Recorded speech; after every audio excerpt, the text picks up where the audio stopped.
അടുത്ത നമ്മൾ പഠിക്കാൻ പോകുന്ന ആദർശവാതക സമവാക്യം. ആദർശവാതക സമവാക്യത്തെക്കുറിച്ചാണ്.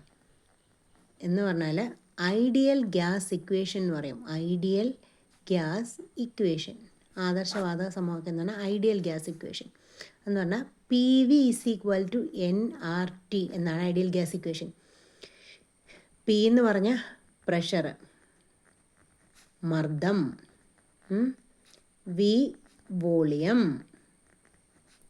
വ്യാപ്തം, N എന്ന് പറഞ്ഞാൽ number of moles, R universal gas constant, universal gas constant, T എന്ന് പറഞ്ഞാൽ ടെമ്പറേച്ചർ. ഓക്കെ, അപ്പോൾ ഇതെല്ലാം.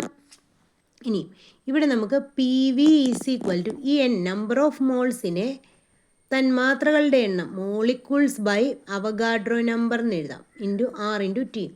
ഇത് N എന്ന് പറഞ്ഞാൽ എന്താ? നമ്പർ ഓഫ് മോളിക്യൂൾസ് അല്ലെങ്കിൽ തന്മാത്രകളുടെ എണ്ണം എന്ന് പറയും, തന്മാത്രകളുടെ എണ്ണം. N എന്ന് പറഞ്ഞാലോ അവഗാഡ്രോ നമ്പർ. അവഗാഡ്രോ നമ്പർ എത്രയായിരുന്നു? 6.023 × 10⁻23 നമ്മൾ പഠിച്ചിട്ടുണ്ട് അവഗാഡ്രോ നമ്പർ. അതാണ്. അപ്പം ഇക്വേഷൻ നമുക്ക് ഒന്നുകൂടെ അറേഞ്ച് ചെയ്താൽ N × R/NA × T എന്ന് എഴുതാം. ഇവിടെ ഈ R/NA എന്ന് പറഞ്ഞ ടേം ഒരു constant. R universal gas constant ആണ്, NA അവഗാഡ്രോ നമ്പറാണ്. അപ്പോൾ ഇത് രണ്ടും കോൺസ്റ്റൻ്റാണ്. അപ്പോൾ ഇതിൻ്റെ രണ്ടിനെയും കൂടെ ഡിവൈഡ് ചെയ്യുമ്പോൾ നമുക്ക് വേറൊരു കോൺസ്റ്റൻ്റ്, അതിന് കിട്ടുന്നത് KB × T എന്ന് പറയും.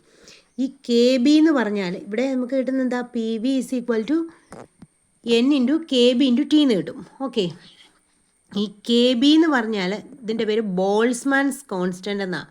ബോൾസ്മാൻ കോൺസ്റ്റൻ്റ് KB എന്ന് പറഞ്ഞാൽ അതിൻ്റെ വാല്യൂ എന്ന് പറയുന്നത് 1.38 × 10⁻23 J/Kelvin.